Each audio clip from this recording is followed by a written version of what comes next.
Thank you so much. ನಮ್ಮ ಸಿನಿಮಾಗೆ ಮೊದಲನೇ ದಿವಸದಿಂದನೂ ಇಲ್ಲಿವರೆಗೂ ನಿಮ್ಮ ಪ್ರೀತಿ ಪ್ರೋತ್ಸಾಹ ಪ್ರತಿಯೊಂದು ನಮ್ಮ ಜೊತೆ ಸಪೋರ್ಟ್ ಆಗಿ ನಿಂತು ಬಂದಿದ್ದೀರಾ. ಹಾಗೆಯೇ ನಮ್ಮ ಕೈವಾ ಚಿತ್ರನ ನಾವೇನು ಅಂದ್ಕೊಂಡಿದ್ವು ಅದಕ್ಕಿಂತ ದೊಡ್ಡ ಮಟ್ಟಕ್ಕೆ ರೀಚ್ ಮಾಡೋದ್ರಲ್ಲಿ ಮುಖ್ಯ ಪಾತ್ರನೂ ನಿಮ್ದಾಗಿರುತ್ತೆ. ಹಾಗೆ ನಾನು ಮೊದಲನೇದಾಗಿ ಥ್ಯಾಂಕ್ಸ್ ಹೇಳಬೇಕು ಅಂದರೆ ಜಯತೀರ್ಥ ಸರ್ಗೆ. ಈ ಕೈವಾ ಇವತ್ತು ಇಲ್ಲಿ ಕೂತ್ಕೊಂಡು ನಾನು ಮಾತಾಡ್ತಿರೋದಕ್ಕೆ ನನಗೆ ಕಾರಣನೇ ಜಯತೀರ್ಥ ಸರ್. ಯಾಕಂದರೆ ಈ ಸ್ಕ್ರಿಪ್ಟು ನನಗೆ ಎಲ್ಲ ಕಡೆ ಹೇಳಿದ್ದೀನಿ ಆಲ್ರೆಡಿ, ಎಲ್ಲ ಕಡೆ ರೌಂಡ್ ಹೊಡೆದು ಲಾಸ್ಟಿಗೆ ನನಗೆ ಬಂತು.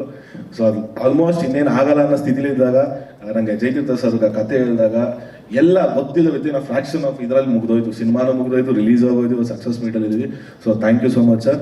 ಹಾಗೆಯೇ ಎರಡನೇದಾಗಿ ನಮ್ಮ ಪ್ರೊಡಕ್ಷನ್ ಹೌಸ್ ನಮ್ಮ ರವೀಂದ್ರ ಸರ್, ಒಳ್ಳೆ ಪ್ಯಾಷನೇಟ್ ಪ್ರೊಡ್ಯೂಸರು. ಕನ್ನಡ ಚಿತ್ರರಂಗಕ್ಕೆ ಇಂಥ ಪ್ರೊಡ್ಯೂಸರ್ಗಳು ಬಂದಾಗ ನಾವು ಉಳಿಸ್ಕೊಬೇಕಾಗುತ್ತೆ. ಯಾಕಂದರೆ ಆ ಮನುಷ್ಯನ ನಾವು ಮೂರ್ತ ದಿವಸ ಅಂದರೆ ಸಿನಿಮಾ ಮೂರ್ತ ಆದಾಗಿಂದ ಹಿಡಿದು ನಾವು ಸಿನಿಮಾ ಕೊನೆ ಶೋ ನೋಡೋವರೆಗೂ ಆ ಮನುಷ್ಯನ ಮುಖಾನೇ ನೋಡಿರಲಿಲ್ಲ ನಾವು. ಸೊ ಅವ್ರ ಒಂಥರ ರೋಲೆಕ್ಸ್ ಅಂತ ಕರಿತಾ ಇದ್ವಿ ನಾವು. ಈ ವಾಟ್ಸಪ್ಪಲ್ಲಿ ಅವ್ರ ಮುಖ ನೋಡೋಣ, ವಾಟ್ಸಪ್ಪಲ್ಲಿ DP ಆಗ್ತಾ ಇರಲಿಲ್ಲ. ಅಂದರೆ ಅವ್ರಿಗೆ ಯಾವುದು ಲೈಮ್ ಲೈಟ್ ಬೇಡ ಸರ್, ನಾನು ಸಿನಿಮಾ ಮಾಡಬೇಕು, ಒಳ್ಳೆ ಸಿನಿಮಾ ಮಾಡಬೇಕು, ನಾನು ನನ್ನ ಬ್ಯಾನರಿಂದ ಕನ್ನಡ ಚಿತ್ರಕ್ಕೆ ಏನೋ ಒಂದು ಕೊಡುಗೆ ಇಡಬೇಕು ಅಂತ. ಸೊ ಅವ್ನು ತುಂಬ ಒಳ್ಳೆ ಪ್ಯಾಷನೇಟ್ ಪ್ರೊಡ್ಯೂಸರು.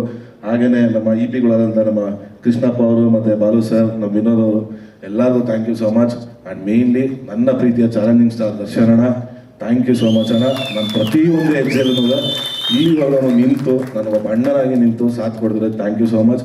ಹಾಗೆಯೇ ಅಭಿಷೇಕ್ ಅಂಬರೀಶ್ ಅವ್ರಿಗಾಗಿರ್ಬೋದು, ನಮ್ಮ ಚಿಕ್ಕ ಹುಡುಗಾಗಿರ್ಬೋದು, ಪ್ರತಿಯೊಬ್ಬರಿಗೂ ಥ್ಯಾಂಕ್ ಯು ಸೋ ಮಚ್. ಇನ್ನೇಲ್ಲ ಸರ್, ಎಲ್ಲರೂ ಹೇಳಿದ್ದಾರೆ, ಪ್ರೊಡಕ್ಷನ್ ಡೈರೆಕ್ಷನ್ ಡಿಪಾರ್ಟ್ಮೆಂಟ್ ಎಲ್ಲರಿಗೂ ನನ್ನ ಕಡೆಯಿಂದ thank you so much. Performance ಬಗ್ಗೆ ಸರ್, ಅಂದರೆ ಕಂಪ್ಲೀಟ್ 1980s ಇರೋದ್ರಿಂದ ಸೊ ಮೇನ್ಲಿ ಪರ್ಫಾರ್ಮೆನ್ಸ್ ಬಗ್ಗೆನೇ ಸಿಕ್ಕಿತ್ತು ಸರ್. ಅಂದರೆ ಅವ್ರು ಎಕ್ಸ್ಪೆಕ್ಟ್ ಮಾಡಿರಲಿಲ್ಲ ಸರ್. 2023 ಅವ್ರು ಹೇಳ್ದಂಗೆ ಈ ಜನ್ರೇಷನ್ ಆಗಿ ನಾವು ಇರೋದ್ರಿಂದ ಸೊ 1980s ಯಾವ ಥರ ತೋರಿಸ್ತಾರೆ ಅನ್ನೋದು ಅವ್ರಿಗೆ ಇರಲಿಲ್ಲ. ಜೊತೆಗೆ ಆ ವಿಗ್ಗು ಇದೆಲ್ಲ ಹಾಕಿದಾಗ ಏನಿರುತ್ತೋ ಅನ್ನೋ ಕ್ಯೂರಿಯಾಸಿಟಿ ಇತ್ತು. ಬಟ್ ಕಂಪ್ಲೀಟ್ಲಿ ಎಲ್ಲರೂ ನಾನು ಯಾವಾಗ ನಾವು ಗೆದ್ದೆ ಅಂದ್ಕೊಂಡೆ ಅಂದರೆ ಅಭಿಗೆ ನನ್ನ ಪಕ್ಕ ಕೂತ್ಕೊಂಡು ಸಿನಿಮಾ ನೋಡ್ತಾರೆ ಫಸ್ಟ್ ಡೇ ಫಸ್ಟ್ ಶೋ. ಅವ್ರು ಯಾವತ್ತೂ ಹೋದಾಗ ತರಲೆ ಮಾಡ್ತಾನೆ ಅಂದ್ರೆ ಅಕ್ಕಪಕ್ಕ ಕೂತಿದ್ದಾರೆ. ಇಡೀ ಸಿನಿಮಾನ ಸೈಲೆಂಟಾಗಿ ಲಾಸ್ಟಲ್ಲಿ ಎಮೋಷ್ನಲ್ ಆಗಿ ನೋಡಿ ನಾನು ಅವಾಗ ಅನ್ಕೊಂಡು ಅವಾಗ ಅಭಿ ಹೇಳಿದ್ದು ನನ್ನ ಕೈಲೇ ಕಣ್ಣೀರು ಹಾಕ್ಸ್ಬಿಟ್ಟಲ್ಲ ಬಿಡಪ್ಪ ಇದು ಅಂತ. ಸೊ ಅಲ್ಲಿಂದ ಸ್ಟಾರ್ಟ್ ಆಯ್ತು ಸರ್ ನಮಗೆ. ನಾವೇನು ಅಂದ್ಕೊಂಡಿದ್ದು ಅದು ರೀಚ್ ಆಗಿದೆ, ಎಮೋಷ್ನಲಿ ಟಚ್ ಆಗ್ತಿದೆ ಜನಕ್ಕೆ ಅಂತ. ಇಲ್ಲ ಸರ್, ಫಸ್ಟ್ ನಾವು ಈ ಸಿನಿಮಾ ರಿಲೀಸ್ ಬಿಫೋರ್ ಏನೇ ಅವ್ರಿಗೊಂದು ಶೋ ಅರೇಂಜ್ ಮಾಡಿದ್ವಿ ನಾವು. ಬಿಕಾಸ್ ಹಳೆ ಸಿನಿಮಾಗಳದ್ದು ಕೆಲವು ಸಿನಿಮಾಗಳ ಒಂದು ಇದೇನೋ ಲೈಕ್ ಅವ್ರ ಧಾರ್ಮಿಕ ವಿಚಾರಕ್ಕೆ ಸಮಸ್ಯೆ ಆಗಬಾರ್ದು ಅಂದ್ಬಿಟ್ಟು ನಾವು ಅವ್ರಿಗೆ ಶೋ ಅರೇಂಜ್ ಮಾಡಿ ಅವ್ರು ತೋರಿಸಿದಾಗ ಆ್ಯಕ್ಚುಲಿ ಫಸ್ಟ್ ಅವರೇ ಪ್ರೆಸ್ ಮೀಟ್ ಮಾಡ್ತೀವಿ ಅಂತ ಕೂತಿದ್ರು ಸರ್. ಲೈಕ್ ನಮ್ಮ ದ್ರೌಪದಮ್ಮ ತಾಯಿನ ಇಷ್ಟು ಅದ್ಭುತವಾಗಿ ಯಾರು ತೋರಿಸಿಲ್ಲ.